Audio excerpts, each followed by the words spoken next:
இன்னைக்கு நம்ம இட்லி தோசைக்கு ரொம்ப ரொம்ப சூப்பரான மதுரை ஸ்பெஷல் தண்ணி சட்னி எப்படி செய்யறதுன்னு பார்க்க போறோம்.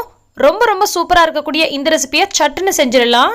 நம்ம நார்மலா அரைக்கிற தேங்காய் சட்னி மாதிரி இருக்காது, வித்தியாசமான சுவையில ரொம்பவே சூப்பரா இருக்கும். எப்படி செய்யறதுன்னு பார்க்கலாம் வாங்க. அஸ்ஸலாமு அலைக்கும், வெல்கம் டு ஆஸ்தமிழ். நான் உங்க சாயிரா ஆஷிக். இப்போ ஒரு மிக்சர் ஜார்ல அரை மூடி அளவு தேங்காவை இந்த மாதிரி சின்ன சின்ன பீஸா கட் பண்ணி வச்சிருக்கேன். அதை சேர்த்துக்கலாம். தேங்காயினுடைய தோல் இருக்கு இல்லையா, அந்த ப்ரௌன் கலரில், அதை எடுத்துகிட்டு கூட நீங்கள் சேர்த்துக்கலாம். நல்ல வெள்ளை வெள்ளைன்னு இருக்கும்.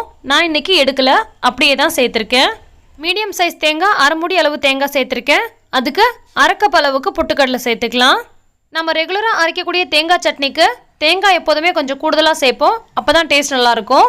ஆனால் இதுக்கு நம்ம அரை மூடி அளவு தேங்காய்க்கு அரை கப் அளவுக்கு பொட்டுக்கடலை சேர்த்துருக்கோம். கூடவே ஒரு 3 பல்லு போல் உரிச்ச பூண்டு பல்லு சேர்த்துக்கிறேன். பூண்டு அதிகமாக சேர்த்துடக்கூடாது, கொஞ்சம் காரல் தன்மை வந்துடும். இப்போ இதுக்கு தேவையான பச்சை மிளகாய் சேர்த்துக்கலாம். நான் இன்றைக்கி 4 பச்சை மிளகாய் சேர்த்துக்கிறேன். ஓரளவுக்கு நல்லாவே காரமாக இருக்குது. சில பச்சை மிளகாயில் காரம் ரொம்ப கம்மியாக இருக்கும், அந்த மாதிரி இருந்தால் ஒரு 5-6 கூட போட்டுக்கலாம். இப்போ இது கூட சின்ன சைஸ் அளவுக்கு புளி எடுத்திருக்கேன்.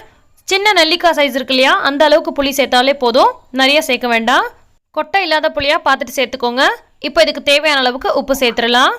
எல்லா தள்ளுவண்டி கடைகளிலுமே இந்த மாதிரி தண்ணியாக சட்னி அரைப்பாங்க, ரொம்ப ரொம்ப சூப்பராக இருக்கும். இப்போ மிக்சர் ஜாரை க்ளோஸ் பண்ணிவிட்டு இதை மட்டும் நல்லா கொரகொரப்பாக அரைச்சி விட்டு எடுத்துக்கலாம். அதுக்கப்புறமா தண்ணி சேர்த்து அரைச்சிக்கலாம். ஃபஸ்ட்டே நம்ம தண்ணி சேர்த்துட்டோன்னா தேங்காய் சரியாக அரைப்படாது.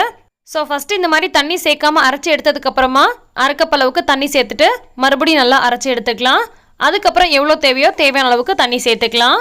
நம்ம நிறைய கடைகளில் சட்னி சாப்பிடும் போது தேங்காய் சட்னி லைட்டாக புளிப்பு சுவை இருக்கிற மாதிரி இருக்கும். அதை இந்த மாதிரி லைட்டாக புளி சேர்த்து தான் அரைப்பாங்க. அதனால தான் ஒரு லைட்டான புளிப்பு சுவை இருக்கும், சாப்பிட்றதுக்கு ரொம்ப நல்லாயிருக்கும். இது வந்து பார்த்தீங்கன்னா பஜ்ஜியோட தொட்டு சாப்பிட்றதுக்கு ரொம்ப ரொம்ப சூப்பராக இருக்கும். அரைக்கும் போது ரொம்ப மை போல் அரைச்சிடாதீங்க, லைட்டான ஒரு கொரகொரப்பு தன்மையோடு இருந்துச்சுன்னா தான் சாப்பிட்றதுக்கு ரொம்பவே நல்லாயிருக்கும். இப்போ இதை ஒரு பவுலுக்கு மாற்றிடலாம். இப்போ நம்ம அரைச்ச மிக்சர் ஜார்லேயே தேவையான அளவுக்கு தண்ணி சேர்த்துட்டு அதை கலக்கி விட்டு இது கூட ஊற்றிக்கலாம். சட்னி உங்களுக்கு எந்த அளவுக்கு தண்ணியாக தேவையோ அந்த அளவுக்கு தண்ணி சேர்த்துக்கோங்க. கெட்டியாக சாப்பிட்றதுக்கு கூட நல்லாயிருக்கும். ஆனால் இந்த சட்னி தண்ணியாக சாப்பிடும்போது ரொம்ப ரொம்ப சூப்பராக இருக்கும். இட்லிக்கு, தோசைக்கு, அதே மாதிரி குழிப்பணியாரம் இருக்கு இல்லையா, அது கூட சாப்பிட்றதுக்கும் நல்லாயிருக்கும். பஜ்ஜி போண்டா இது கூடலாம் சாப்பிட ரொம்பவே நல்லாயிருக்கும். இப்போ நம்ம தாளித்து கொட்ட ஆரம்பிச்சிடலாம். சின்னதாக ஒரு தடுக்கா பேன் அடுப்பில் வச்சுட்டு 2 டேபிள் ஸ்பூன் அளவுக்கு எண்ணெய் சேர்த்துக்கலாம். எண்ணெய் நல்லா சூடானதும் 1 டீஸ்பூன் அளவுக்கு கடுகு சேர்த்து பொரிய விட்டுறலாம். கூடவே கொஞ்சம் போல் முழு உளுந்து சேர்த்துக்கலாம். அடுத்தது ஒரே ஒரு காஞ்ச மிளகாயை 1-2 கிள்ளிட்டு அதையும் இது கூட சேர்த்துக்கலாம். அடுத்தது கொஞ்சமாக கருவேப்பிலை சேர்த்துட்டு ஸ்டவ் ஆஃப் பண்ணிவிட்டு இதை நம்ம இறக்கி சட்னியில் கொட்டிட வேண்டியதான். இந்த சட்னியை நம்ம 3 பல்லு அளவுக்கு பூண்டு பல்லு சேர்த்துருக்கோம் இல்லையா, அதுக்கு பதிலாக 1 இன்ச் அளவுக்கு இஞ்சி சேர்த்துக்கிட்டா கூட கொஞ்சம் டிஃப்ரெண்ட்டான டேஸ்ட்டில் ரொம்பவே நல்லாயிருக்கும். அதே மாதிரியே பச்சை மிளகாய்க்கு பதிலாக காஞ்ச மிளகாய் சேர்த்து அரைச்சோம்னா கூட அது ஒரு வித்தியாசமான டேஸ்ட்டில் இருக்கும். எல்லாமே ரொம்பவே நல்லாயிருக்கும். ஸோ செய்கிற நேரத்துக்கு உங்கள் வீட்டில் என்ன இருக்குதோ அதுக்கு தகுந்த மாதிரி செஞ்சுக்கோங்க. இப்போ நம்ம சூப்பராக 2 இட்லி சுட சுட வச்சுருக்கோம். அதில் இந்த தண்ணி சட்னியை ஊற்றிட்டு அப்படியே சாப்பிட வேண்டியதான். ரொம்ப ரொம்ப அருமையாக இருக்கும்.